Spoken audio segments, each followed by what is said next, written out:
berjaya sebagai asas Kompleks Islam Darul Faizin, dakwah juga model Darul Faizin, model Al-Hafiz Al-Fatih, Pulau Pinang, model Madrasah Mahmudiyah, para penulis, melibatkan masyarakat banyak tuan-tuan, program TV, panelis, tanya Ustaz, TV3, Al-Kuliah, TV3, host riwayat Muslim di mana Nabi berhijrah, dan juga sebagai seorang penulis buku.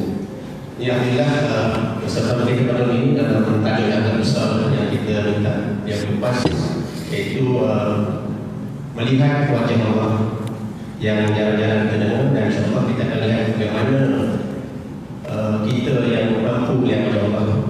Dan masa kita beri pada beliau seperti biasa, berilah ruang untuk azan isya. Dan sebab itu bolehlah pada sambung sehingga 11:59 minit pada insya-Allah. Jadi tak tunggu masa.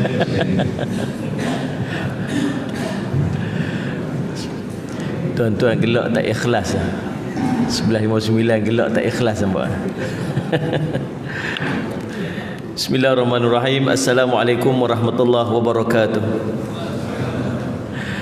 Alhamdulillahi rabbil alamin wal aqibatu lil muttaqin ala umuri dunya waddin. Asyhadu an la ilaha illallah wa asyhadu anna sayyidana Muhammadan abduhu wa rasuluh. Wa nusalli wa nusallim ala habibil karim sayyidina Mustafa sallallahu alaihi wasallam wa ala alihi wa ashabihi wa man tabi'ahum bi ihsanin ila yaumiddin. Subhanaka la ilma lana illa ma 'allamtana innaka antal alimul hakim. Rabbi shrah li sadri wa yassir li amri wa hlul 'uqdatam min lisani yafqahu qawli. Bismillahi ma syaa Allah la yasuqul khaira illa Allah ma syaa Allah, la yasrifu su'a illa Allah ma syaa Allah, ma kana min ni'matin fa min Allahi ma syaa Allah, wa la haula wa la quwwata illa billah al-'aliyyil 'azim. Tuan-tuan ikut saya, kita baca Sayyidul Istighfar. Bismillahirrahmanirrahim. Allahumma anta rabbi la ilaha illa anta khalaqtani wa ana 'abduka wa ana ala ahdika wa wa'dika mastata'tu a'udzu bika min syarri ma sana'tu abu'u laka bi ni'matika alayya wa abu'u bi dhanbi faghfir li fa innahu la yaghfirudz dzunuba illa anta. Amma ba'du bagi saya seorang cuba lah, tak apa. Yang dihormati Ustaz pengacara majlis, yang dihormati pengurusi masjid, seluruh adan kuasa, tuan-tuan imam, pegawai masjid, para asatizah, alim ulama, ibu-ibu, ayah-ayah, anak-anak pelajar, seterusnya tuan-tuan puan-puan sidang hadirin dan hadirat yang dirahmati sekalian. Alhamdulillah, puji syukur kita panjatkan kepada Allah Subhanahu Wa Taala. Dengan limpah kurnia inayah taufik di sisi Allah, kita dipertemukan pada malam yang penuh dengan keberkatan ini. Mudah-mudahan pertemuan kita diberkati oleh Allah Subhanahu Wa Taala. Sebelum saya nak mula majlis, saya nak buat nak nasihat diri saya dan nasihat semualah. Sebab kadang-kadang biar kita permudahkan urusan orang, kan. Jangan kita Assalamualaikum Muhammad. Tadi sebenarnya saya sampai awal dah. Saya duduk pusing-pusing cari parking. Nampak tulis kat situ, parking penceramah. Parking penceramah duduk dalam, ada kereta duduk bagian kat luar. Putar-putar saya cari parking, tuan-tuan sekalian. Kesian kat saya. Mai daripada Kedah. Tuan-tuan, saya tahu kadang-kadang ada keadaan kita rushing, kita nak sesuatu. Tapi subhanallah, tuan-tuan, jangan menyulitkan urusan orang. Ada keperluan orang. Pasal apa masjid letak tu? Sebab ada tujuan dia, nak memudahkan urusan tetamu dia. Jadi kita yang menyulitkan orang. Nabi SAW sebut, barang siapa mempermudahkan urusan orang, maka Allah akan permudah dia. Mafhum mukhalafah, siapa yang menyulitkan urusan orang, Allah akan menyulitkan urusan dunia hingga akhirat. Ingat macam itulah. Nah, Ustaz Syamad, nasihat saya, nasihat pada tuan-tuan yang ada, Ustaz Syamad, mudah-mudahan jadi manfaat untuk semualah, insya-Allah. Kecil hati saya ni. Jumpa tuan-tuan senyum besar balik lah. Alhamdulillah. Tuan-tuan, baik, alhamdulillah, salih asyamat, mudah-mudahan urusan kita diberkati oleh Allah SWT. Tajuk yang nak kita sembang hari ini tuan-tuan sekalian, nak kita bincang pada malam ini, tajuk yang sangat istimewa. Kita ni tuan-tuan, dalam kehidupan kita, perjalanan kehidupan kita ni menuju ke satu tempat, satu destinasi nama akhirat. Kehidupan kita dunia ni sekejap ya tuan-tuan, sekejap je. Kita ada berapa melalui kehidupan kita, berapa life, berapa kehidupan. Yang pertama, alam roh. Dulu kita hidup dah alam roh tuan-tuan sekalian. Waktu kita duduk alam roh dulu, salih azamat, kita hidup. Dan kita telah beritahu tentang alam-alam yang akan kita lalui dalam kehidupan kita selepas daripada tu. Cuma kita dilupakan macam mana keadaan dalam alam roh tu, dah tak ingat dah. Keluar daripada alam roh tuan-tuan sekalian, kita masuk alam yang kedua, nama alam rahim. Kita duduk dalam perut mak kita. Berapa lama alam rahim ni tuan-tuan? Berapa lama duduk dalam perut mak kita? Berapa bulan? 9 bulan? Salah tuan-tuan. Kita hidup dalam perut mak kita 5 bulan. 5 bulan? Dalil dia apa? Nabi sebut yujma'u qalqu fi batni ummihi 40 yawman nutfah thumma yakunu 'alaqatan mithla dhalik thumma yakunu mudghatan mithla dhalik thumma yursalu ilaihi al-malak fayunfukhu fihi ar-ruh wa yu'maru bi 4 kalimat bi katbi rizqihi wa ajalihi wa amali wa syaqiyyun aw sa'idun ila akhir hadis. Nabi sebut salih Muhammad, dihimpunkan kejadian kamu dalam perut ibu kamu 40 hari an-nutfah, campuran air mani lelaki perempuan, 40 hari. Thumma yakunu 'alaqah, kemudian berubah dia menjadi 'alaqah, seketul darah. Mithla dhalik, seperti di atas 40 hari juga. Thumma yakunu mudghah, kemudian berubah dia menjadi seketul daging. Mithla dhalik, seperti di atas juga. So maksudnya 40 hari campur 40 hari dia berapa? 80 hari campur 40 hari lagi 120 hari, bahagi dengan 30 hari sebulan, jadi 4 bulan. Waktu 4 bulan dalam kandungan perut mak kita tu, thumma yursalu ilaihil malak, diutuskan kepadanya malaikat. Fayunfukhu fihi ruh, ditiupkan roh padanya.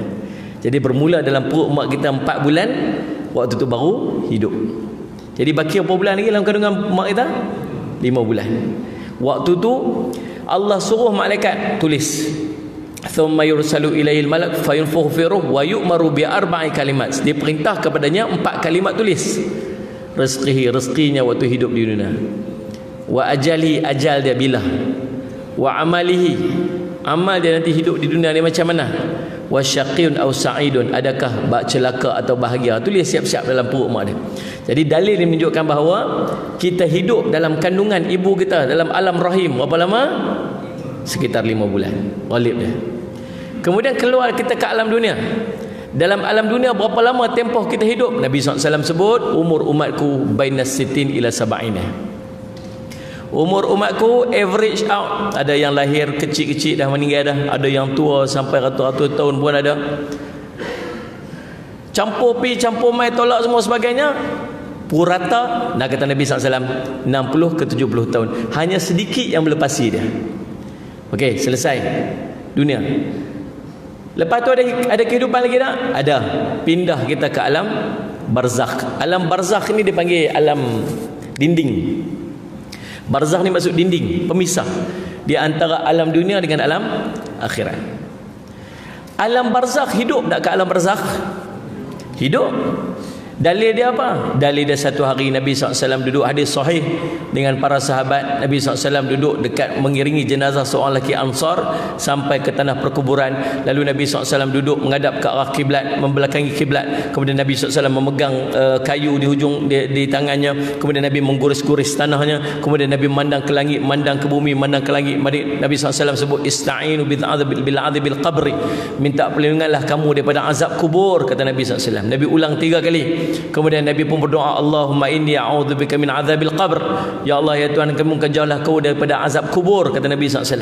Nabi ulang 2 ataupun 3 kali. Kemudian Nabi SAW cerita sesungguhnya seorang mukmin itu apabila dia nak berpisah daripada bumi menuju akhiratnya, berpisah daripada kehidupan yang menuju kepada akhiratnya, kata Nabi SAW, maka pada ketika tersebut datang kepadanya malaikat yang putih wajahnya, duduk di hadapannya sejauh mata memandang. Lalu subhanallah sallallahu alaihi Muhammad dan membawa kain kafan, akfan min akfan jannah, kafan daripada kafan syurga, membawa hanut wangi-wangian daripada wangian syurga.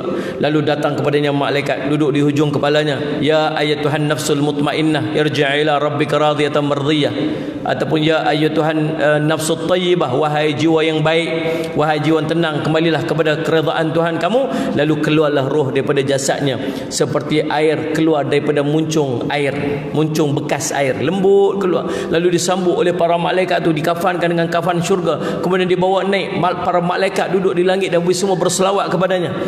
Para malaikat duduk di langit pertama berdoa, ya Allah lalukanlah daripada arah saya, ya Allah lalukanlah dia daripada arah kami, ya Allah. Berebut-rebut malaikat sambutnya sampai di langit ketujuh, kemudian turun balik ke dalam liang lahatnya. Waktu tu dimasukkan kembali dia ke dalam roh, ke dalam jasad dia, rohnya ke dalam jasadnya untuk menjawab soalan Munkar Nakir. Kemudian dengar bunyi tapak kaki, salih semat orang balik, kemudian datang kepada dua malaikat bertanyakan kepada soalan. Lalu dia menjawab soalan tersebut. Lalu dikatakan kepadanya, sungguh hamba-Ku bercakap benar. Lalu dibawakan kepada permaidani daripada syurga. Dibukakan satu pintu, nampak tempat duduk dalam syurga. Datang angin daripada syurga. Kemudian dilapangkan kuburnya sejauh mata memandang. Dia mendapat nikmat-nikmat syurga. Hidup tak? Hidup tak? Hidupnya macam mana? Hidupnya cara ahli alam barzakh. Tak ada siapa pun yang keluar cerita kat kita balik macam mana keadaannya. Tapi Nabi SAW cerita dalam hadis yang sahih tu. Adapun orang yang kafir, orang yang asi, bila dia berpisah daripada dunia dan menuju kepada akhiratnya, akan datang malaikat yang hitam wajahnya. Sallallahu alaihi wasallam Muhammad, bengis wajahnya. Lalu subhanallah membawa bersama dengan mereka kain guni yang busuk daripada neraka. Lalu datang kepadanya malaikat duduk di hujung kepalanya. Lalu malaikat itu berkata, ya ayyuhal qabithah, wahai jiwa yang busuk, kembalilah kepada kemurkaan Tuhan kamu. Lalu dicabut rohnya, rentap rohnya seperti mana kata Nabi SAW, besi pemanggang yang melekat di bulu kambing yang basah, duri-duri yang tajam melekat di bulu kambing, rentak. Sallallahu alaihi wasallam. Lalu subhanallah, diambilnya roh tersebut, dimasukkan dalam guni yang busuk itu. Lalu dibawa naik malaikat-malaikat yang berada di langit. Ya wahai Tuhan kami, jangan lalukan dia daripada arah kami, jangan lalukan dia daripada arah kami. Lalu disebut namanya yang paling buruk. Siapakah lelaki yang busuk ini? Siapakah roh yang busuk ini? Lalu malaikat di langit pertama tak izinkan untuk melepasi langit pertama, lalu dilemparkan dan letakkan dia ke dalam sijin, satu penjara di bawah tanah, di dasar bumi. Lalu sallallahu alaihi wasallam dimasukkan dia ke dalam liang lahat. Waktu jenazah dimasukkan ke dalam liang lahat. Lalu datang para malaikat Munkar Nakir tanya soalan kepadanya. Sallallahu alaihi wasallam, man rabbuka, siapa Tuhan kamu? La adri, katanya, aku tidak tahu. Lalu dipukulnya subhanallah sallallahu alaihi wasallam. Lalu dikorek dan ditanyakan lagi sebagainya. Itu soalan semua tuan-tuan tahu. Lalu dikatakan, terdengar satu suara di langit lalu berkata, hamba-Ku bercakap bohong. Lalu dibawakan batu-batu daripada api neraka. Lalu dihimpit kuburnya sehingga berselisih tulang lusuknya. Lalu dibukakan satu pintu, nampak tempat duduk dalam neraka. Bahan neraka datang untuk membakar tubuh-tubuhnya. Hidup tak tuan-tuan? Hidup tak? Hidup alam barzakh. Ada dua type ya tuan-tuan, rumah alam barzakh ni. Dua jenis je, type A, type B. Ni type A dia rumah daripada taman-taman syurga. Type B lubang daripada lubang api neraka. Dua type ni ya tuan-tuan. Dan pilihan kita tentang apa yang kita akan dapat rumah dalam barzakh tu adalah pilihan yang kita buat sekarang, bukan waktu nak masuk nanti ni. Tuan-tuan faham saya duk cerita apa ni? Macam serius ni. Nak proses. Tuan-tuan, option dia sekarang ni. Bukan lepas mati nanti ni. Pilihan kita sekarang ni. Berapa lama nak hidup alam barzakh? Ada sahabat-sahabat Nabi yang wafat bersama dengan Nabi SAW 1400 tahun lebih dah duduk dalam alam barzakh. Ada yang lebih lama daripada tu. Sampai bila ni alam barzakh? Sampai nanti bangkit di padang mahsyar. Bangkit di padang mahsyar, berapa lama pula kita di padang mahsyar tu? Berdiri saja di tempat yang sama 70 tahun, kata satu riwayat An-Nihayah fil Fitan wal Malahim, Ibnu Kathir tulis dalam kitab ni. 70 tahun berdiri di tempat sama, tak ada soal, tak ada apa, duduk kat situ saja 70 tahun. Sekali pula nak pergi timbang hisap pula tuan-tuan sekalian. Seorang-seorang berapa lama yang kita duduk menunggu daripada belakang ni? Berapa juta, berapa trilion manusia yang menunggu giliran untuk selamat dihisap seorang demi seorang. Menunggu terlalu lama. Hidup dah di padang mahsyar, hidup lagi tuan-tuan. Salih alaihi Muhammad. Kalau hidup di barzakh saja 1000 tahun, nak banding dengan hidup kita di dunia 60 tahun, berapa persen ya tuan-tuan? Faham tak ni? Kalau hidup di barzakh 1000 tahun, hidup di dunia 60 tahun, berapa persen hidup kita di dunia ni nak banding dengan barzakh? Ni bukan akhirat, ni baru barzakh. Akhirat ni tuan-tuan tak ada ending, dia infinity. Hidup sampai bila-bila, hidup sampai bila-bila. Kalau nikmat, nikmatlah sampai bila-bila nikmat. Kalau azab, azablah sampai bila-bila. Kalau macam ni tuan-tuan sekalian, tuan-tuan sanggup tak risikokan kehidupan kita yang sikit ni untuk dapat azab ke akhirat ni? Faham kau saya cakap apa ni? Macam tak faham macam ni. Cuba fikir, kalau kita fikir logik akal kita. Nak duduk kat sana lama sangat. Yang duduk kat sini sekejap je. Tapi kita duduk berasa macam yang sekejap ni lah tuan-tuan sekalian, ni kehidupan kita yang selama-lamanya. Kalau logiknya tuan-tuan duduk dekat Keramat di sini, Keramat duduk kerja kat sini, tiba-tiba bos kata suruh kita ni nak posting kita, nak pindahkan kita ke tempat lain, cawangan lain untuk set up office baru. Hantar dapat surat, dia kata tuan telah akan berpindah ke Sabah, ke kota Kinabalu, Syed Syamat, dan akan duduk di sana sekurang-kurangnya 10 tahun untuk set up office tu sampai stable apa semua, baru boleh keluar berpindah ni 10 tahun. Sebelum nak pergi ke Sabah tu, KK tu 10 tahun, kena singgah sekejap di Ipoh untuk bantu set up office di Ipoh selama 1 minggu. Seminggu ya, sana 10 tahun. Faham dah ni? Kemudian tuan-tuan sekalian, agak-agaklah dekat mana kita nak buat preparation betul-betul ini nak pindah. Anak-anak kita nak pindah pergi dekat Syamat Ipoh kan, nak pergi KK. Barang-barang harta-harta kita ni, kereta, kenderaan kita, semua tuan-tuan, semua urusan-urusan kehidupan kita ni nak pindah pergi KK kan, nak pindah pergi dekat Ipoh ni. KK lah. Tapi kalau dia pindah semua pergi dekat Ipoh, faham ni? Kereta-kereta semua transfer pergi dekat Ipoh, isteri dia kerja pun pindah pergi dekat Ipoh, anak-anak di sekolah semua pergi dekat Ipoh.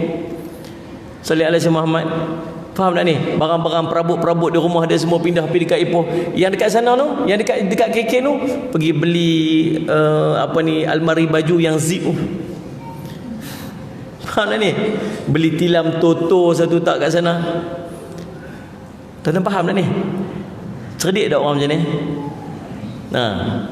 Dia kata bodoh, dia marah kan? Dia kata tak apa cerdik lah. Tapi itulah kita duk buat. Kita tahu hidup kita dekat dunia ni tuan-tuan sekalian, kalau nak banding dengan alam barzah pun 6% lebih kurang kita sebut tadi kan. Sepatutnya dalam sehari peruntukan kita ni, peruntukan kita hidup di dunia ni, mana banyak? Untuk sana ke untuk sini? Untuk sana lah. Faham tak? Kalau dapat 10% sini, 90% sana, patut sangat dah kot.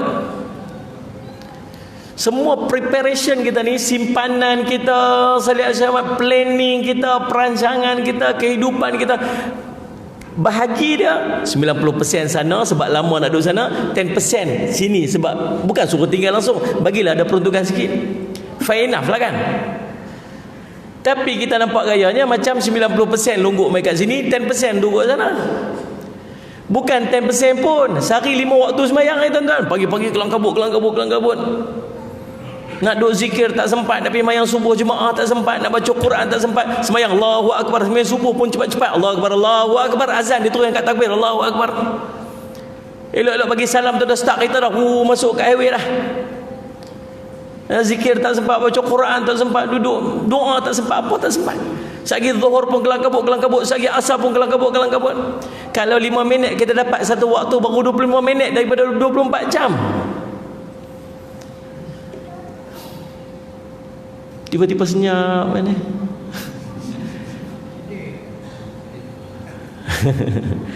Sungguh kan gitu. Tuan-tuan, Ustaz Simat, macam mana jadi duduk kat tak cerita lagi tu. Sampai last tuan-tuan, matlamat kehidupan semangat kita dah sekalian. Syurga Allah. Tu matlamat kita. Syurga Allah. Dan permulaan kita nak masuk syurga atau neraka, dia start dekat ending kita di dunia. Namanya kematian. Itulah permulaan kepada kehidupan kita di akhirat ini. Nak tengok selamat tak selamat kat sana, tengok waktu mati. Nabi SAW sebut, salli ala sayyidina Muhammad, Sayyid Ismail, fa innal a'malu bil khawatimiha, sungguhnya amal Allah kira dekat penghujung dia. Inna ahadakum la ya'malu bi amali ahli jannah hatta ma yakunu bainahu wa baina ila zira' fayasbiqu alaihi alkitab fayamalu bi amali ahli an-nar fayadkhuluha wa inna ahadakum la ya'malu bi amali ahli an-nar sallallahu alaihi wasallam hatta yakunu bainahu wa baina ila zira' fayasbiqu alaihi alkitab fayamalu bi amali ahli jannah fayadkhuluha. Rabbul Khari Muslim. Nabi kata apa? Sungguhnya setiap orang dari kamu beramal dengan amalan ahli syurga sepanjang hidup dia, sehingga dia dengan syurga tinggal satu hasta lagi nak masuk. Lalu kitabnya mendahuluinya dan dia beramal dengan amal ahli neraka di hujung hayatnya, lalu dia pun masuk neraka. Dan sungguhnya seorang itu beramal dengan amal ahli neraka sepanjang hidupnya, sehingga dia dengan neraka tinggal satu hasta lagi nak masuk. Lalu kitabnya mendahuluinya dan dia beramal dengan amal ahli syurga di hujung hayatnya, lalu dia pun masuk syurga. Oh, ni ada seorang tuan-tuan di Ipoh jumpa saya. Lepas kuliah subuh tu dia kata, Ustaz, saya susah hati dah Ustaz. Kenapa? Baru ni saya Islamkan seorang, dia kata, seorang perempuan tu, makcik. Tapi tak sempat nak pergi uruskan pengislaman dia, dia meninggal. Lepas tu keluarga dia ambil dia, simpan dekat cara jenazah orang ni lah kan. Macam mana Ustaz saya nak buat? Saya kata, cuba cerita tengok apa kisah. Dia kata, mak dia sakit, duduk hospital. Lepas tu setiap hari dia pergi kat mak dia, dia baca Yasin. Dia duduk kat tepi katil mak dia, dia baca Yasin. Ada sebelah tu anti Cina. Tahu. Jadi dia berasa, dia takut sekali dia ganggu anti Cina tu. Dia takut duk ganggu. Lalu dia pun berjumpa anti tu, dia kata, anti minta maaf lah, saya duk baca Yasin kat mak saya. Kok ganggu anti. Dia kata, tak apa, saya suka dengar, dia cakap. Oh, bila dia kata suka dengar tu, dia ni ambil peluang tu lah, pergi sembang pasal Islam, sembang pasal Islam. Tak dia cerita, Allah buka hidayah kat dia. Dia kata, nak masuk Islam ni macam mana? Oh, seronok lah dia tuan. Dia terus ajak mengucap. Lepas ajak mengucap, tak sempat nak ajak apa pun tuan, tak sempat nak ajak apa pun tentang agama ni. Dia balik. Selepas hari dia main balik ziarah mak dia, dia tengok katil sebelah kosong. Dia tanya mak dia, ni anti ni dah keluar ke mak? Dia kata, dah, anti tu dah meninggal dah salam. Subhanallah, baru masuk Islam, meninggal. Bulat-bulat masuk syurga tuan. Dosa setitik pun tak ada. Saya boleh bayang. Ini nak cerita tuan-tuan, Allah boleh ubah hati ni kita ni duduk dalam masjid ni. Allah, jangan duk rasa seronok sangat tuan. Jangan duk rasa overconfident sangat. Faham ni kan? Allah boleh ubah hati macam tu ya tuan. Sebab tu selalu doa, Allahumma muqallibal qulub thabbit qalbi ala dinik wa ala ta'atik. Dalam satu riwayat yang lain Nabi ajak, Allahumma muqallibal qulub, wahai Tuhan yang membolak-balik, wahai Allah yang membolak-balikkan hati, tetapkan hati aku atas agama kamu. Wa ala ta'atik, dan atas ketaatan kepada kamu. Minta. Doa pula yang kedua Nabi SAW ajak ke kita, Allahumma khtim lana bihusnil khatimah wala takhtim alaina bisu'il khatimah. Tu doa tu jangan tinggal setiap hari. Faham tuan-tuan? Sebab ingat matlamat kita sebenarnya ialah menuju syurga Allah. Tu je matlamat kita tuan-tuan. Sebab kalau tak masuk syurga, masuk neraka. Dua option tu je tuan-tuan sekalian. Baik tuan-tuan, syurga ni macam mana? Nabi SAW sebut dalam satu hadis qudsi, a'dattu li'ibadis salihin ma la aynun ra'at wala uzunun sami'at wala khatara ala qalbi bashar. Ini syurga.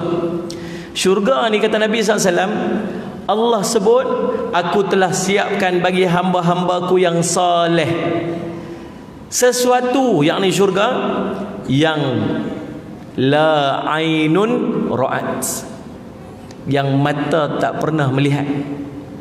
Kalau tuan-tuan tengok indah tu, cantiknya orang tak video, cantiknya pemandangan. Lepas tu masuk pula ayat-ayat Quran. Dia buat audio kat video tu, bubuh ayat Quran cerita tentang syurga. Dia ambil satu video dekat Balkan, cantik tuan-tuan, rumput hijau, celah-celah rumput tu ada air terjun. Dia buat chalet pula kat atas tu, lawa betul. Dia tulis esok, dia baca ayat Quran cerita tentang syurga. Kita kata apa? Ish, macam syurga. Tak, itu bukan syurga. Syurga ni benda yang tak pernah dilihat dengan mata. Itu syurga. Kata Nabi SAW, wala uzunun sami'at, dan tidaklah telinga mendengar. Ni tuan-tuan dengar tentang syurga ni. Apa yang ustaz duk cerita pasal syurga, tuan-tuan sekalian, dia sendiri pun tak tengok. Ni itu pun kita punya duk imagine macam-macam ni. Tajri min tahtihal anhar, mengalir di bawahnya sungai-sungai. Kata Ibnu Katsir, nanti dekat akhirat bila dapat syurga nanti, sungai-sungai syurga, tuan-tuan sekalian, rumah kita akan duduk di atas sungai-sungai syurga tu. Ni sungai yang putih, yang lebih putih pada susu, sejuknya lebih sejuk daripada maksudnya manisnya lebih manis daripada madu. Ada sungai susu, ada sungai madu, ada sungai arak, macam-macam. Yang sungai ni dia mai puncanya daripada arasy Allah. Tuan-tuan, punya cantik. Di kiri dan kanan sungai itu ada bukit-bukit daripada permata, biru, hijau, yang refleksnya kena kepada air yang sangat jernih ni. Tuan-tuan boleh bayang tak cantiknya? Kita punya duk bayang akan, cantiknya, subhanallah. Allah kata, wala khadar ala qalbi bashar, dan tidak pada hati manusia itu lintasan sikit pun yang kata syurga ni. Kita ni tuan-tuan tak pernah mimpi syurga ya. Kalau kita mimpi syurga, amal kita tak sama macam mana kita sekarang. Minta lah sekali, ya Allah, terangi nak tengok syurga tu lagu mana. Kok Allah bagi kita mimpi bangunan dalam syurga tu macam mana. Tuan-tuan, ada seorang budak muda, dia ikut rombongan Abu Sulaiman Ad-Darani, perjalanan nak pergi haji. Budak muda ni, dia tengok dalam perjalanan tu, orang berhenti rehat, dia ibadat. Orang tidur, dia baca Quran, qiyamul lail. Ibadat dia non-stop, tak berhenti. Sampai Abu Sulaiman ni sampai heran. Budak muda ni tuan-tuan, kalau baik ni, faham tak? Biar ada time-time dia nak seronok juga. Geng-geng main masjid, geng muda main masjid ni, motor minat juga, wei suku dia. Ni saya cakap, kalau main muda-muda ni, game minat juga, main masjid juga, game main juga. Tapi budak ni dah full dia dengan ibadat, sampai rasa macam tak letih ke dia ni. Abu Sulaiman sampai heran. Lalu tuan-tuan, saya cakap, sampai di Mekah, Abu Sulaiman kata, kita dah sampai ke destinasi kita pisah kat sini. Cuma saya nak tanya, boleh tak? Apa dia? Dia kata, saya cakap, pasal apa yang sampai ibadat tak berhenti-berhenti ni? Sampai buat ibadat sampai tak berhenti ni, ibadat sungguh-sungguh. Pasal apa? Dia kata, Syekh, jangan keji saya nah, jangan kata kat saya apa-apa. Cumanya dia kata, saya telah bermimpi melihat bangunan-bangunan dalam syurga. Bila dia nampak bangunan syurga, bangunan yang mampu milik. Waktu tu nampak syurga ni, dia kata dunia dah tak ada apa dah, tak ada nilai setitik pun. Sebab dia nak kepada bangunan-bangunan dalam syurga tu. Nanti azan. Silakan.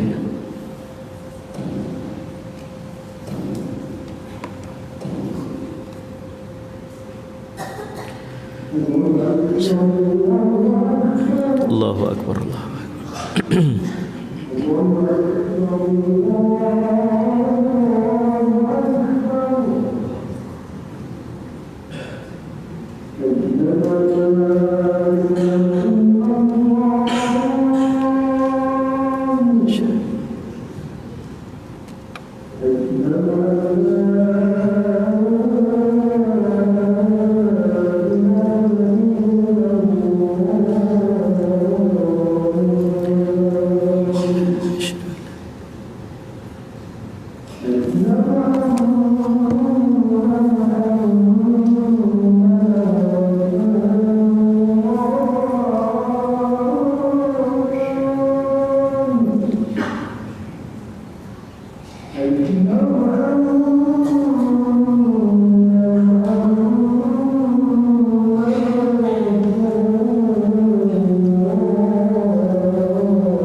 لا إله إلا الله اللهم رب هذه الدعوة التامة والصلاة القائمة آت سيدنا محمد الوسيلة والفضيلة والشرف ومقام محمود الذي وعدته. Alhamdulillah. Jadi insya-Allah salat Jumaat tuan-tuan, dan di antara kenikmatan yang sangat indah yang akan kita peroleh nanti di yaumul qiyamah, di mahsyar nanti, di syurga nanti, ialah kenikmatan paling agung, nikmat paling besar, nikmat paling istimewa, iaitu melihat wajah Allah Subhanahu Wa Taala. Syurga ni macam-macam nikmat tuan. Syurga ni satu tempat yang tak ada sedih dah. Tak boleh bayang tak? Hidup di dunia ni seronok macam mana pun lagi ada sedih dia. Tu ni. Kadang-kadang kita duk marah ke anak kita gelak-gelak kuat-kuat. Dua bawa kereta tu gelak-gelak kuat-kuat dengan kereta. Kita kata ada apa? Jangan gelak banyak-banyak sangat lagi menangis. Sebab memang macam tu hidup kita ni. Dia panggil color of life. Ada time seronok-seronok, nanti ada time sedih. Hidup kita memang macam tu, color. Tapi dalam syurga langsung tak ada sedih. Sikit sedih pun tak ada. Allah Rabbi tuan-tuan muslimat. So, satu dia panggil keseronokan yang hakiki, seronok yang sebenar. Tuan-tuan boleh bayang tak satu tempat yang bila kita makan makanan yang satu suap dengan suap berikutnya, suap yang kedua lebih sedap dari yang pertama, suap yang ketiga lebih sedap dari yang kedua, demikian yang berikutnya lebih sedap dari yang sebelumnya. Minum, teguk pertama sedap, teguk kedua lebih sedap dari teguk pertama. Tuan-tuan boleh bayang tak ni? Confirm tak boleh bayang, sebab tak ada benda tu dalam dunia. Tapi itulah syurga. Hari ni lebih seronok daripada semalam. Esok lagi seronok. Seronok yang berpanjangan, yang tak ada kesedihan, tak ada cemburu, tak ada sedih, tak ada sakit, tak ada takut. Seronok je. Cuma mana tuan-tuan? Itulah syurga. Faham tak ni maksud Jumaat? Allah Jumaat. Lepas tu tuan-tuan kadang-kadang fikir-fikir, Allah, buat apa nak risk? Nak resikokan kehidupan yang sekejap ni? Nak bandingkan dengan kenikmatan ke akhirat yang kita berdapat sampai bila-bila. Tuan-tuan, saya lihat Jumaat. Dalam banyak-banyak nikmat ni, dia ada satu tempat nama pasar syurga. Satu pasar. Abu Hurairah kata, pasar syurga ni macam pasar kita dekat Keramat ni kan? Alhamdulillah. Ada pasar kat sini. Semalam ke apa kan? Kata Nabi SAW dah, pasar syurga ni tak ada jual beli dalam dia. Punya macam-macam benda yang kita nak semua ada. Tuan-tuan, nak dia niat je. Niat je nak apa. Kita macam mana? Tak sempat dah sebut, baru lintahlah hati, dapat dah. Subhanallah. Ni kita dunia ni nak macam-macam tuan-tuan. Nak kereta hebat-hebat. Itu sini kereta usah-usah ni tuan-tuan, kerja rosak lah kereta betul-betul. Mau tak rosak dah, sebulan jalan 10,000. Kalau servis 5,000, 2 kali servis tuan, itulah kereta usah-usah anda nak tahu. Salat zaman. Saya pernah injet dulu. Sudah ulang balik ke KL 6-7 tahun lepas tu saya naik kancil. Sampai ni saya muscle saya ni koyak muscle kat belakang ni. Pasal duduk dengan posisi yang tak sesuai. Pakai tongkat berapa lama kan? Pergi buat fisio ni muscle ni. Injet. Sebab apa? Sebab duduk posisi tak sesuai. Mau tu jalan sampai 10,000 sekali, 10 km sekali jalan. Sampai ke RNR tengok ada Lamborghini sebiji. Parking tepi kereta kita naik kereta Avanza tu, parking tepi full Lamborghini. Kawan saya kata apa, Ustaz, best kan kalau ada orang wakaf kat kita sebiji yang ni kan. Dia kata kesian kat Ustaz terbang tu. Ustaz, saya ada Lamborghini sebiji tak pakai. Ustaz ambil lah, pakai buat pergi kuliah. Saya kata dahsyat lah tuan-tuan. Tuan-tuan bayang tak kalau saya main pakai Lamborghini? Mak ni pakai Lamborghini, parking tak ada. Tak ada. Tuan-tuan, subhanallah. Tuan-tuan sekalian sallallahu alaihi wasallam. Saya kata kat kawan saya, jangan haraplah. Tak ada harap, tak ada berangan lah. Naiklah apa yang kita ada, sabar satlah, nanti kat syurga lebih pada tu Allah bagi. Sabar satlah. Berapa lama sangat tuan-tuan? Sabarlah. Apa yang ada tu sabar lah. Dia rosak kita repair. Nak buat macam mana? Nak beli mahal-mahal tak mampu. Beli mahal orang kata penunggak agama pula lah. Ustaz ni kena naik Proton Saga tahun 89 ya tuan-tuan. Mana ni? Hari tu ada kawan saya, dia pakai Ferrari. Bukan kereta dia pun, kereta ayah dia meninggal, faraid turun kat dia. Mana ni? Rotek kena 14,000. Nak cari mana? Dia kerja kerajaannya. Akhirnya tu kita bang, saya nak jual Ustaz, tapi sebelum nak jual Ustaz try naik dulu.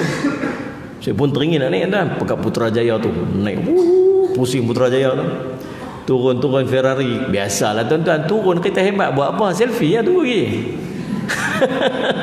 Pusing kami sandak kat tu kan, selfie. Tuan-tuan, saya pesan kau jangan buka Facebook lah lagi.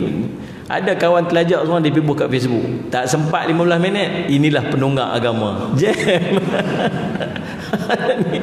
Tuan-tuan, subhanallah, orang ikut sedap cakap. Sabar lah. Nak kereta hebat, nak Bentley ke, nak Ferrari ke, nak Lamborghini ke, nak Porsche ke, tak mampu kat dunia, tak apa, kat syurga lebih pada tu tuan-tuan dapat. Sabar ya.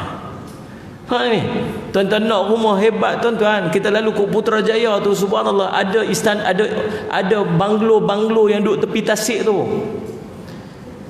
Mampu tak tuan-tuan rumah tu? Mampu tengok. Lalu tengok, ya Allah, seronoknya kalau aku dapat orang ni. Tak mampu tuan-tuan, 4-5 juta ke dia.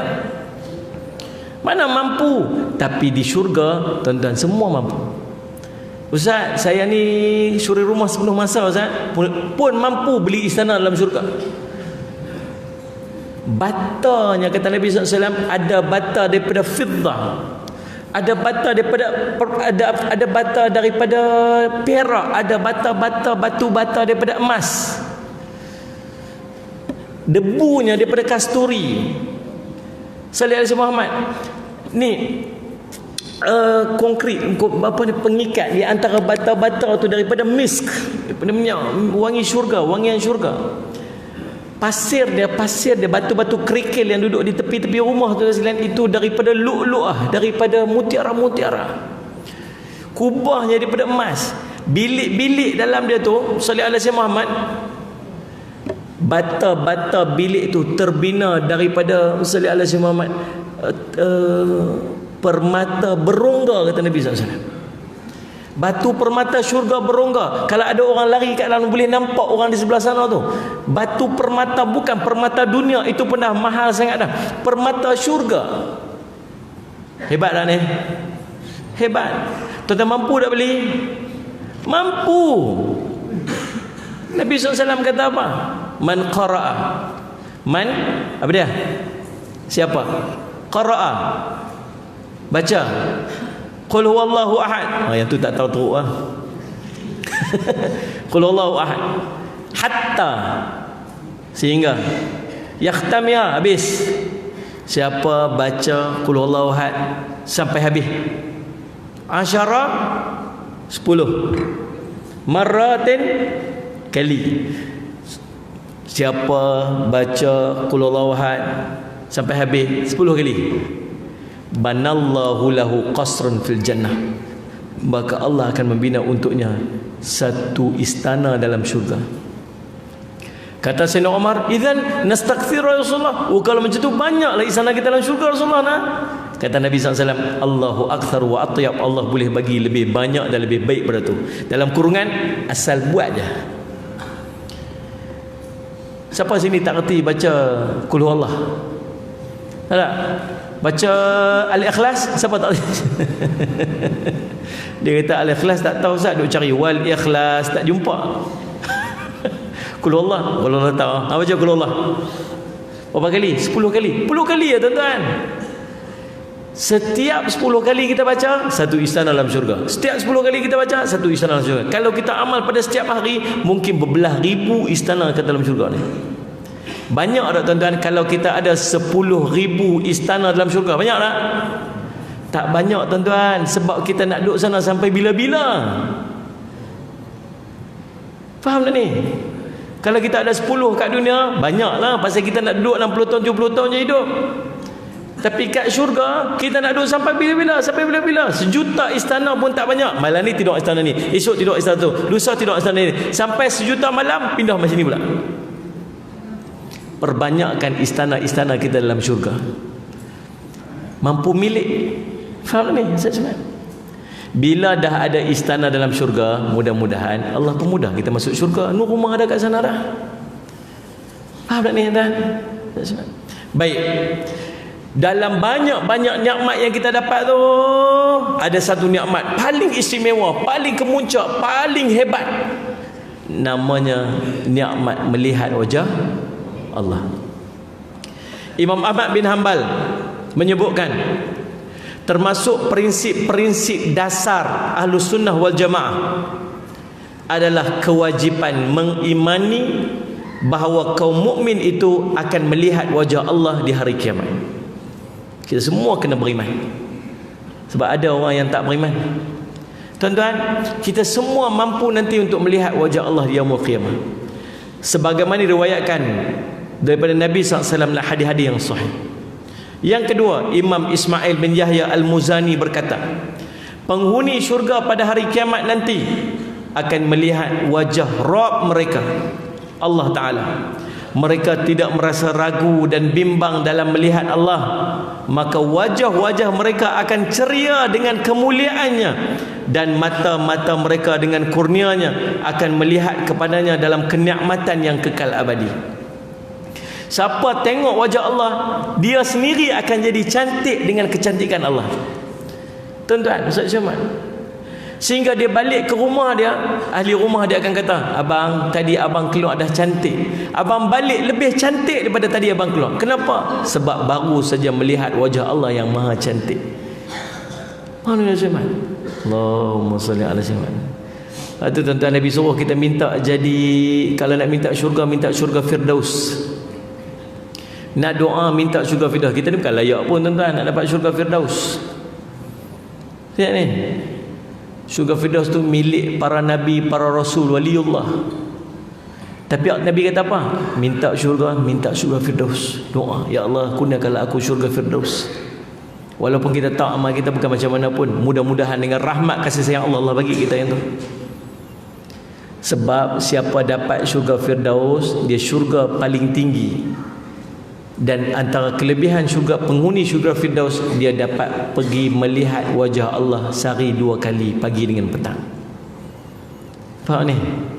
Tuan-tuan. Demikian pula Imam Abu Ja'far At-Tahawi menegaskan prinsip yang agung ini dengan lebih terperinci dalam ucapannya, memandang wajah Allah bagi penghuni syurga adalah kebenaran, yakni yang wajib kita imani.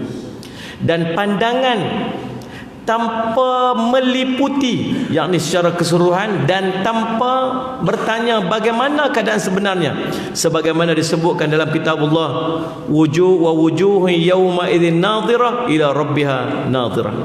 Wajah-wajah orang mukmin itu pada hari itu berseri-seri kepada Tuhannya mereka melihat.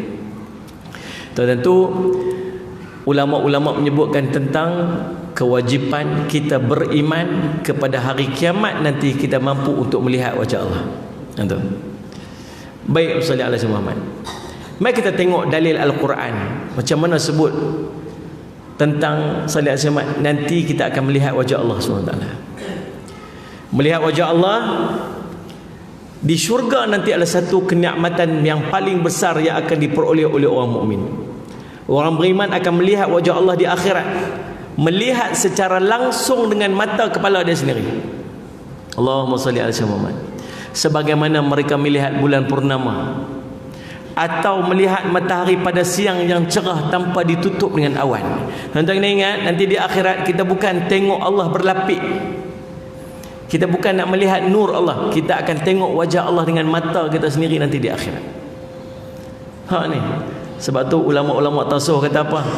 Ni, anggota kita ni Allah bagi jadi ada tujuannya. Tangan ni Allah bagi jadi, tujuan dia ialah untuk memegang buah-buahan dan makanan-makanan dalam syurga. Kaki kita ni Allah bagi jadi untuk berjalan di taman-taman syurga nanti. Jangan buat sesuatu yang menyebabkan tujuan tangan ni tak tercapai. Tuan-tuan faham tak ni?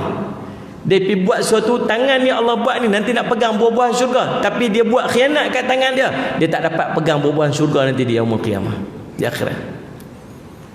Kaki ni Allah jadi kaki ni untuk berjalan di taman-taman syurga yang indah, tapi dia buat khianat kat kaki dia, akhirnya kaki dia tak dapat berjalan nanti.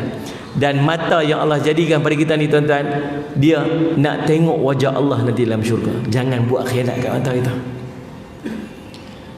Faham tuan-tuan? Baik, Ustaz Syamah.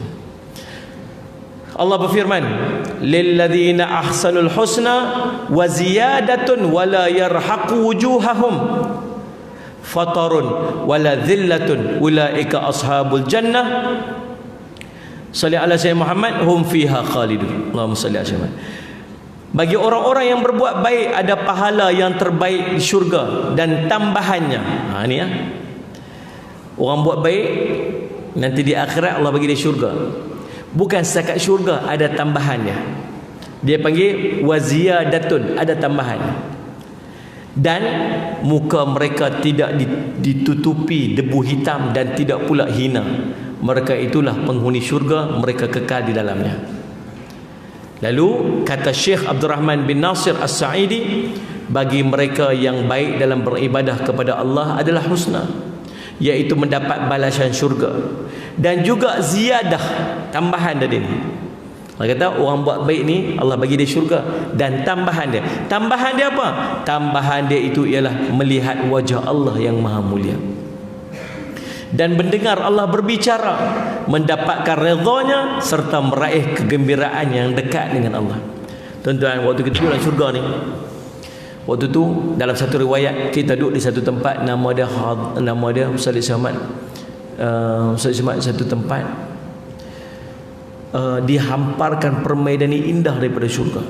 Waktu tu kita dah siap dah, semua dah ready dah, semua ahli syurga berhimpun di satu tempat yang sama. Duk tunggu nikmat-nikmat. Waktu tu kita berjumpa para nabi.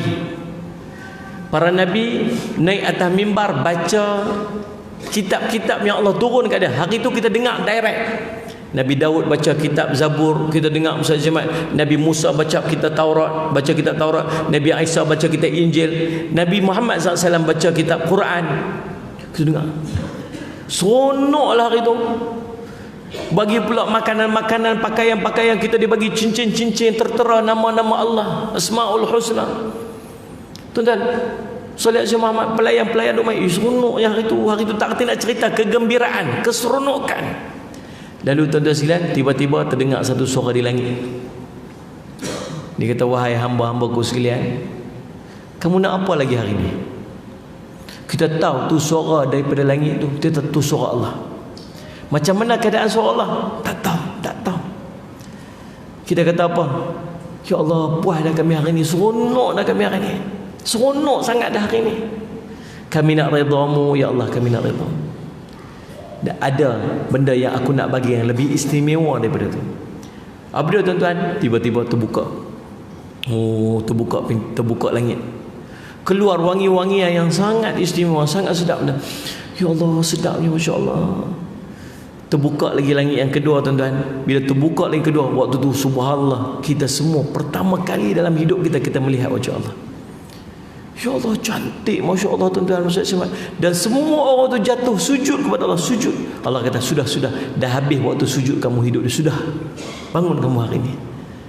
Hari ni salli ala sayyidina Muhammad, hari aku nak bagi apa yang aku janjikan dulu waktu kamu hidup di dunia. Tuan-tuan, itulah kali pertama mungkin kita melihat wajah Allah. Tuan-tuan, nak dapat kenikmatan tu, tengok wajah Allah dengan mata kita kepala sendiri ni, syarat dia calonkan diri kita sebagai ahli syurga dulu. Faham tuan-tuan? Baik. Allah menyatakan wujuhun yauma idzin nadhirah ila rabbiha nadhirah.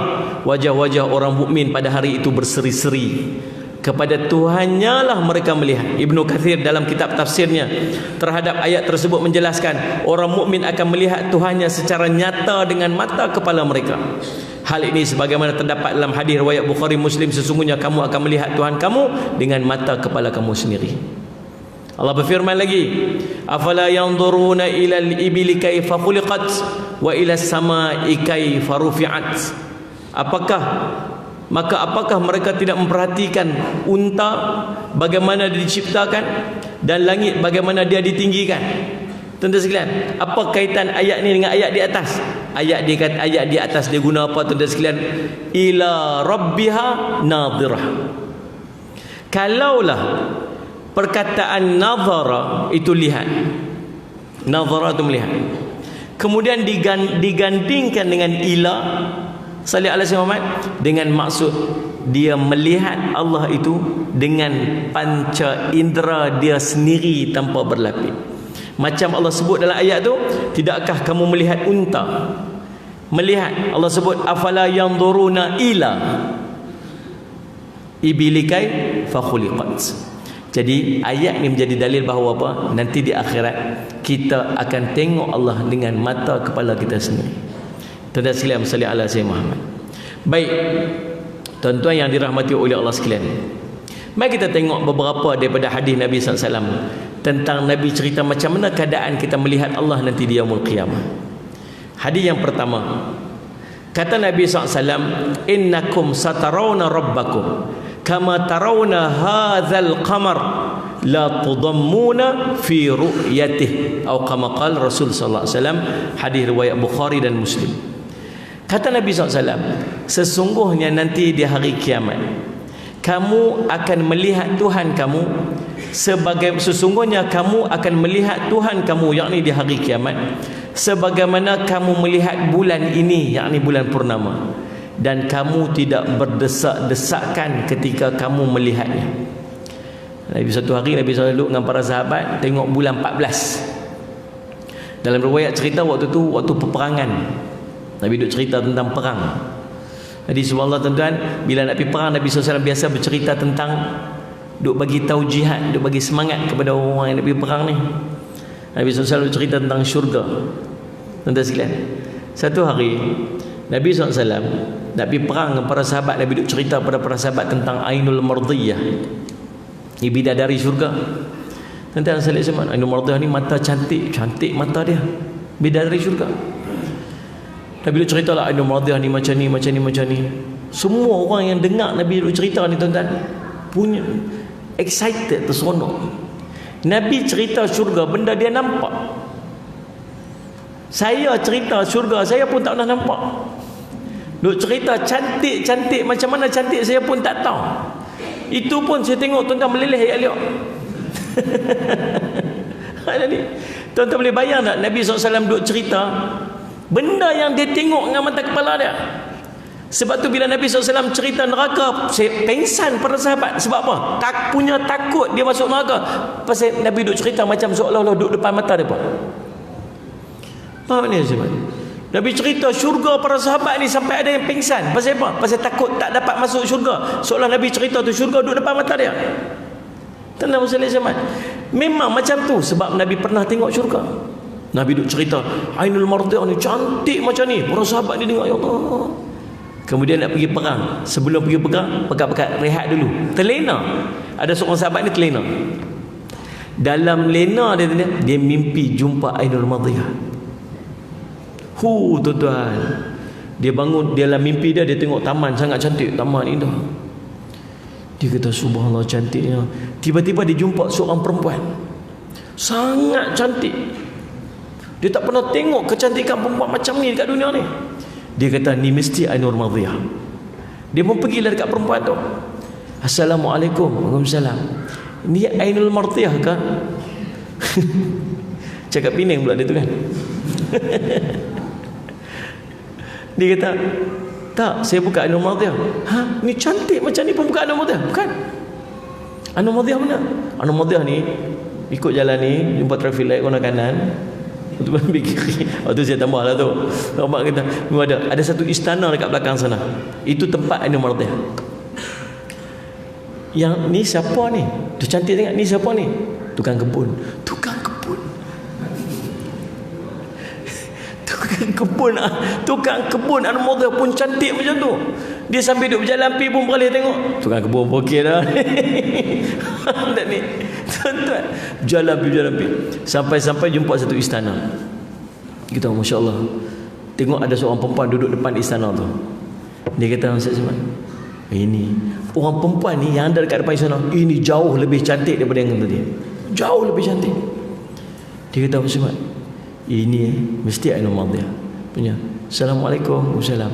Ni Ainul Martiyah ke? Bukan. Bukan lagi. Ni cantik ni pun bukan Ainul Martiyah. Bukan. Ainul Martiyah mana? Ainul Martiyah dekat bilik dah.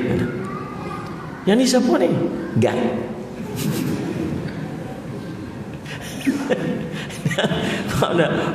Yang jaga Isa tu pun cantik sangat dah. Oh, tuan-tuan boleh bayang tak ni? Lalu subhanallah, dia masuk dalam istana tu. Bila masuk ke sana, dia dengar bunyi bidadari sebut, suami Ainul Martiyah dah sampai. Suami Ainul Martiyah. Oh, tuan-tuan, dia insya-Allah kalau saya lemah lutut dah. Jalan pun tak ada api dah. Jalan sampai dia buka satu bilik yang sangat cantik. Dia tengok ada seorang perempuan yang jauh lebih cantik bertambah kedua dia semua yang dua ada tu. Dia kata confirm dah ni Ainul Martiyah, tak ada orang lain lah. Dia pun pergi, Assalamualaikum. Waalaikumsalam. Ainul Martiyah, ya saya Ainul Martiyah. Wahai suamiku. Allah, tuan-tuan. Dan Ainul Martiyah kata apa? Kamu dijadikan untuk aku dan aku dijadikan untuk kamu. Rebah. Kalau saya rebah.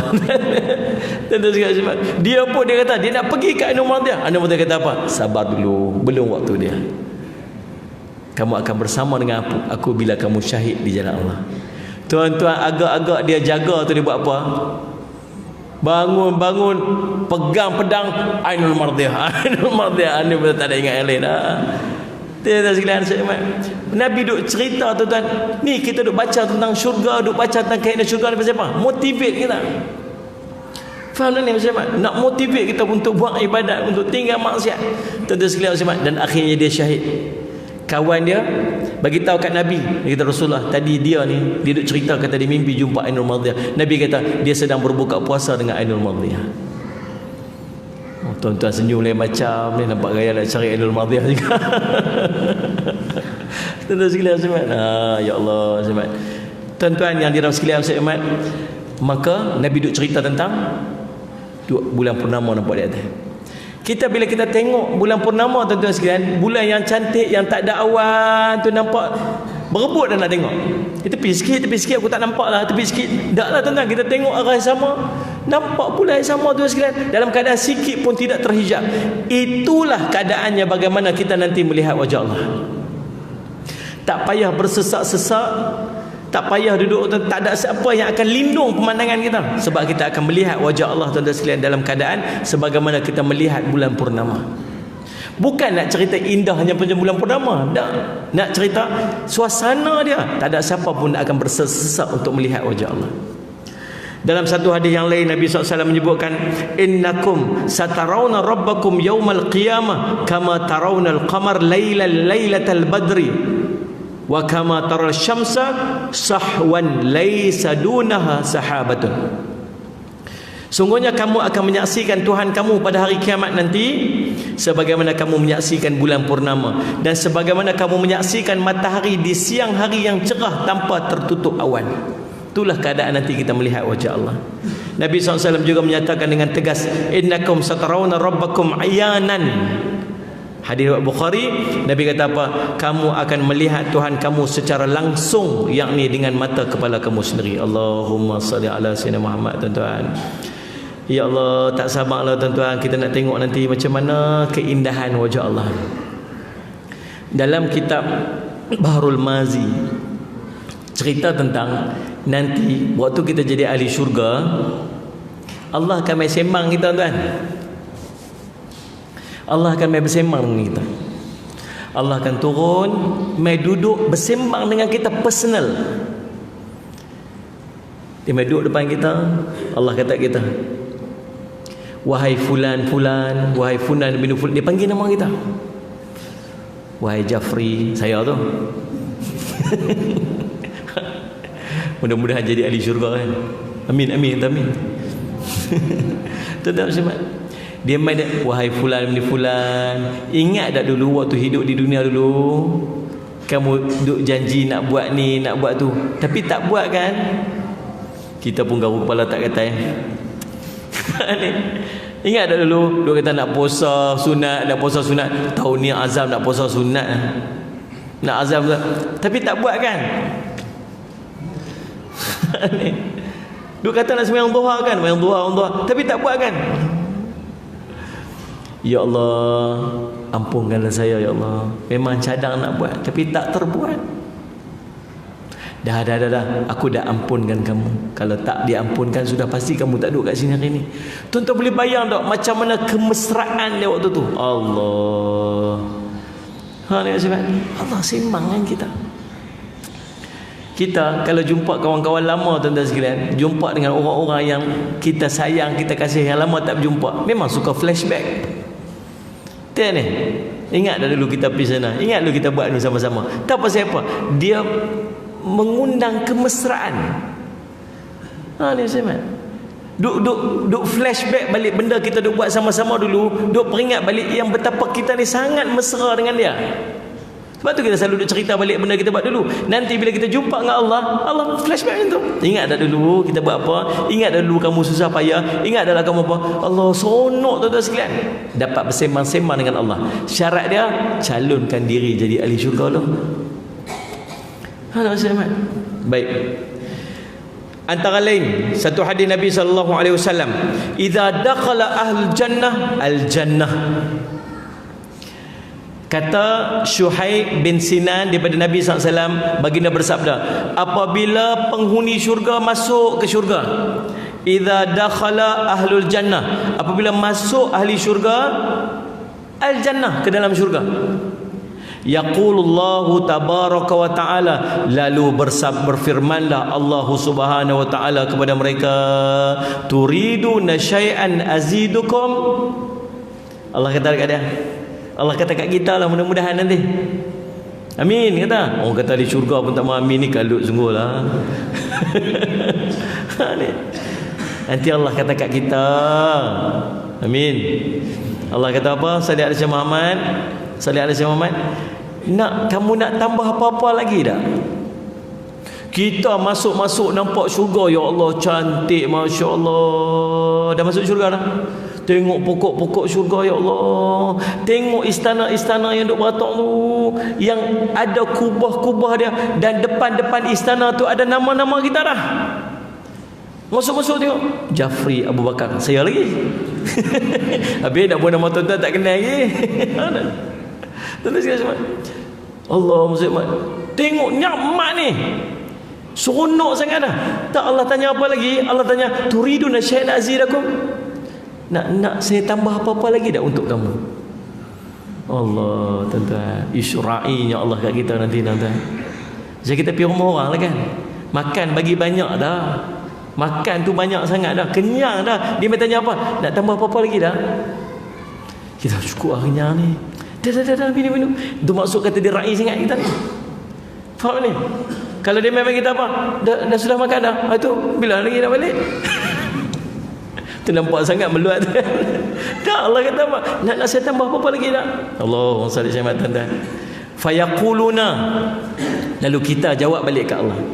Kita kata apa? Salli alaihi wasallam, alam tubayyid wujuhana, bukankah ya Allah engkau telah menjadikan wajah-wajah kami putih berseri? Kau dah jadi di syurga dah. Ni hitam, kelabu asap, tak ada dah. Semua masuk dalam syurga, tuan-tuan sekalian. Kita nanti ni masuk syurga, semua orang lelaki-lelaki ni umur bayar 33 tahun, 30-an, muda, steady, muka cekang-cekang. Faham ni? Muslimat umur lebih kurang 18-19 tahun. Tak boleh bayar bini kita umur 17-18 tahun dulu. Tuan-tuan sekalian, subhanallah. Makcik tu jumpa Nabi SAW. Rasulullah, makcik ni teringin tak masuk syurga. Orang tua-tua tak masuk syurga. Nangis makcik tu, ya Allah, saya tak masuk syurga Rasulullah. Dah, makcik masuk syurga ni jadi muda. Seronok. Tuan-tuan, bukan setakat muda, muka bersih, berseri, cerah, cantik. Dan tak ada hilang, takkan hilang muda dia. Tersilan Allah SWT. Duduk sampai bila tak? Ya Allah, kita kata ke Allah, ya Allah, bukankah engkau telah memutihkan, bagi berseri wajah-wajah kami ni? Salih ala Sayyidina Muhammad. Kemudian salih ala Sayyidina Muhammad. Kata kita lagi, alam tudkhilnal jannata wa tunajjina minan nar. Bukankah engkau telah memasukkan kami ke dalam syurga ni dan menyelamatkan kami daripada api neraka? Nikmat sangat besar dah.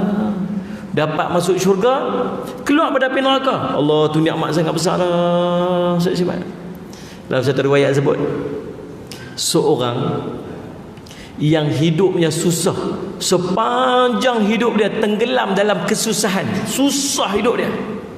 Lalu tuan-tuan sekalian, sallallahu alaihi wasallam Muhammad, waktu dia dekat akhirat dicelupkan dengan satu celupan daripada celupan syurga. Satu celup je celupan syurga akan melupakan dia daripada seluruh kesengsaraan yang waktu dia hidup di dunia. Ada orang yang hidup di dunia penuh dengan kenikmatan, keseronokan sepanjang hidup di dunia, lalu dicelupnya dengan satu celupan dari celupan neraka, akan melupakan keseluruhan daripada kenikmatan yang diperoleh waktu hidup di dunia. Faham tak maksud? Lalu subhanallah, kita kata apa? Bukankah kami telah dimasukkan dalam syurga jauh kepada neraka? Qala. Lalu Nabi SAW pun berkata, Musalli ala Sayyidina Muhammad, fayukshaful hijabu fama a'tu syai'an ahabba ilaihim minan nadhari ila rabbihim azza wa jalla.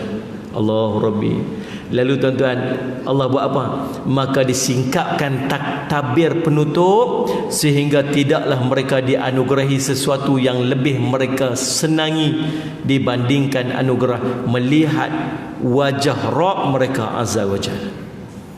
Dah, semua nikmat dah, Allah nak bagi lagi. Tambah apa dia? Allah buka hijab, kita tengok wajah Allah. Allahu Akbar. Dalam riwayat yang lain, Abu Bakar bin Abu Syaibah ada tambahan riwayat, kemudian Rasul membacakan lil ladzina ahsanul husna wa ziyadah, dan bagi orang-orang yang berbuat baik ada pahala. Salih alaihi Muhammad, yang terbaik di syurga dan tambahannya, yakni melihat wajah Allah Subhanahu wa taala. Ulama menyebutkan, dikala ahli syurga memperoleh nikmat melihat wajah Allah, mereka akan lupa kenikmatan yang mereka ada di dalamnya. Tiada apa yang dapat menandinginya. Adapun ahli neraka yang diharamkan dan terhalang daripada melihat wajah Allah, dia lebih perik bagi mereka daripada azab api neraka itu sendiri. Faham? Orang yang dapat nikmat melihat wajah Allah, tengok wajah Allah, ini nikmat yang melupakan dia daripada nikmat-nikmat yang dia dapat tu. Salih ala Sayyidina Muhammad. Tapi api neraka, orang yang mendapat azab api neraka, terhindar dia daripada melihat wajah Allah, itu lebih perik daripada azab yang dia duk tanggung dalam neraka dia tu. Faham tuan-tuan? Itu ulama sebut. Jadi tuan-tuan, salih ala Sayyidina Muhammad, sehingga Nabi SAW sebut, Nabi SAW selalu berdoa, salih ala Sayyidina Muhammad, wa as'aluka, salih ala Sayyidina lazatan nadhara ila wajhika, ya Allah, aku mohon kenikmatan memandang wajahmu. Nabi SAW selalu doa. Baik tuan-tuan sekalian, macam mana cara kita nak dapat, salih ala Sayyidina nikmat melihat wajah Allah? Macam mana cara untuk kita dapat masuk ke syurga Allah dan melihat wajah Allah? Tuan-tuan, Imam Ghazali sebut satu perkataan yang mudah disebut tapi susah untuk dibuat. Apa dia? Sabar. Itu aja. Kata Imam Ghazali, nak masuk syurga satu aja, sabar. Sabar apa? Sabar daripada 3 perkara. Yang pertama, sabar dalam melakukan taat. Nak buat taat, kalau tak sabar tak boleh buat, tuan-tuan. Ni duduk dalam majlis ilmu ni, dalam rumah Allah ni. Faham tak ni? Kalau tak sabar tak boleh duduk ni. Ni pun duk rasa macam apa? Pukul 9 tak berhenti gini. Ni nyakak kat kapet tu. Aduhlah. Bilalah nak habis ni, bila nak habis, tuan-tuan. Kalau tak sabar, Allah, kalau kita tahu betapa besarnya ganjaran yang Allah akan bagi duduk dalam majlis ilmu, tuan-tuan, kita harap sepanjang masa majlis ilmu. Kalau tak sabar 2 rakaat semayang ba'dah tak boleh nak buat. Betul tak ni? Tak percaya tengok lagi lepas isyak. Bro, pegat pula. Semayanglah sunat 2 rakaat. Tak sabar tak dapat. Kalau tak sabar nak baca Quran, 1 huruf pun tak dapat. Sabar. Itu nak baca Quran. Quran buka handphone tak apalah, tuan-tuan. Nak baca Quran itu kok susah. Tak kena ambil wuduk lah. Quran kat handphone. Masalahnya nak baca Quran lah, jari nak turun tekan Quran, dia kena pergi WhatsApp juga. Ni jari ni jahat. Dia kena WhatsApp, kena Facebook, tepi dia. Kalau tak sabar tak dapat, tuan. Kalau tak sabar. Sebab tu Imam Syafi'i kata apa? Orang yang bersabar atas taat, Allah anugerahkan kepadanya 100 darjat. Sabar atas taat. Sabar, tuan. Sabar biar lazat. Sabar biasa. Ulama, orang tua-tua kata apa? Ustaz Syamad, sementara nak bangun aja semayang ni.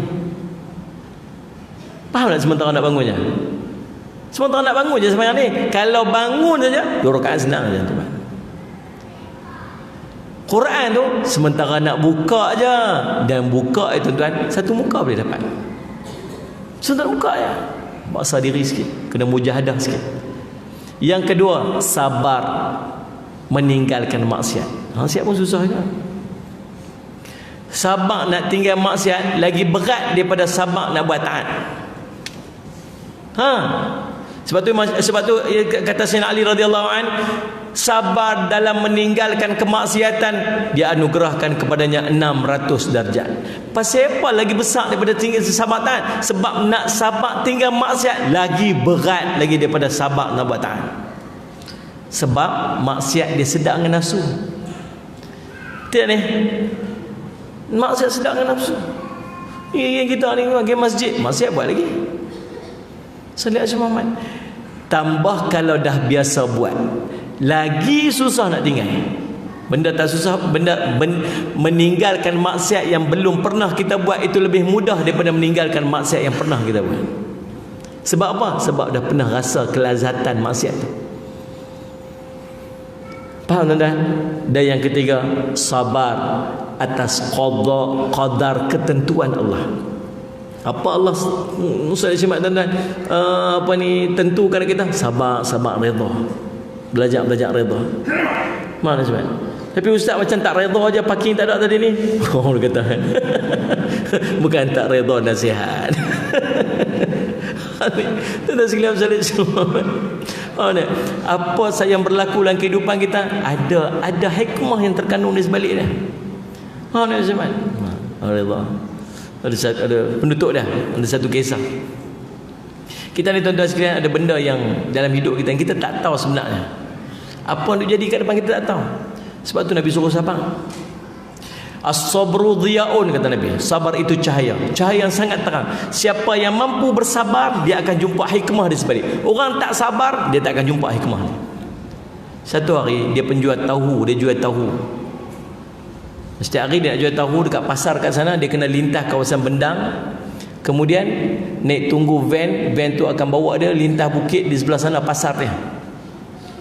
Itulah amalan dia setiap hari, itulah urusan dia, dan gaji dia, tuan-tuan, apa yang dia dapat cukup-cukup untuk hari tu je. Jual tahu je pun, tuan. Lalu apa dia buat tu dah sila? Satu hari dia siap tahu dia nak pergi berniaga, lintas dia dekat kawasan Bendang tu, kaki tergelincir, jatuh, dan tahu dia rosak. Sedihlah dia. Dia kata, Allah, salat si Muhammad, siapa macam ni? Aku semayang tadi, aku doa dah tadi, aku buat ibadat dah tadi. Siapa Allah uji aku macam ni? Balik dia sedih. Kita lah tuan macam tu lah. Pernah tak tuan naik kereta, tiba-tiba kereta rosak tepi jalan? Pernah tak tuan kita doa dah minta supaya selamat sampai, tapi rosak tepi jalan, minyak habis sebagainya? Balik sedih lah, kenapa Allah uji macam ni. Tiba-tiba kawan dia mai, kata, tak berniaga hari ni? Tak berniaga. Alhamdulillah, hang tak pergi berniaga. Pasal apa? Tahu tak, van yang sepatutnya hang naik tadi ni terbabas, jatuh, ramai orang mati. Alhamdulillah. Waktu dia berkata apa? Loh, Alhamdulillah, rupanya Allah bagi musibah kecil, Allah nak ganti dengan musibah besar. Allah nak selamat aku dengan musibah besar. Tuan-tuan faham tak ni? Itu ada orang bagi tahu dekat dia. Berapa ramai orang yang tak tahu. Kita naik kereta, kita rosak berjalan, kita tak tahu apa yang Allah simpan kat kita ke depan tu. Kita tak tahu. Doa kita naik kereta tadi ni, subhanallah sakhana hadza ma kunna, kan kita baca doa tu, minta Allah selamatkan tu. Allah makbul doa tu. Allah bagi musibah kecil, Allah nak selamat daripada musibah besar. Tapi berapa ramai orang komplain? Tidak ni, aku nak pergi kerja kot, cari rezeki halal kot. Tadi dah doa dah, pasal apa stop macam ni, pasal apa halang macam ni. Walau Allah sayang kat dia tu, Allah sekat dia daripada berjumpa dengan lebih besar. Tapi ramai orang bersangka buruk dengan Allah. Tidak, tak redha. Tuan-tuan sekalian, sebab tu Allah kata, barang siapa yang tidak redha dengan qada dan qadar aku, hidup bumi lain. Siapa yang tak redha dengan qada dan qadar aku, pergi cari Tuhan lain. Tuan-tuan sekalian, Allah marah sangat. Tahu siapa? Sebab Allah tentukan kepada kita sesuatu, itulah yang baik, paling baik untuk kita pada waktu tu. Tapi kita tak boleh nak berasa. Pasal apa? Pasal kita tak sesuai dengan apa yang kita nak. Walhal akal kita pendek, depan pun kita tak nak fikir. Allah tahu apa yang paling baik kat kita di hadapan. Sebab tu belajar untuk sabar dan redha atas segala ketentuan Allah. Wallahu alam. InsyaAllah tuan-tuan sekalian, mudah-mudahan kita doakan agar kita semua menjadi ahli syurga Allah SWT. Mudah-mudahan kita dapat masuk syurga Allah, syurga paling tinggi. Mudah-mudahan kita berdamping dengan Nabi SAW nanti di yaumul qiyamah, berdamping dengan Nabi SAW di syurga. Dan mudah-mudahan Allah redha pada kita untuk kita melihat wajah Allah nanti di yaumul qiyamah. Amin ya rabbal alamin. Saya minta ampun, minta maaf salah dan silap. Mudah-mudahan pertemuan kita pada malam ini diberkati oleh Allah Subhanahu Wa Taala. Dan insya-Allah Ustaz Syamad, andai ada kelapangan yang lain, kita akan berjumpa lagi di masa ketika. Saya ucap terima kasih kepada pihak masjid yang sudi menjemput saya, dan saya mohon kemaafan atas sebarang kekurangan. Saya mohon maaf juga duk sebut pasal parking tadi ni. InsyaAllah tuan-tuan sekalian, mudah-mudahan jadi kebaikan untuk saya dan kebaikan untuk semua. Aqul qouli hadza wa astaghfirullah li wa lakum. Assalamualaikum warahmatullahi wabarakatuh.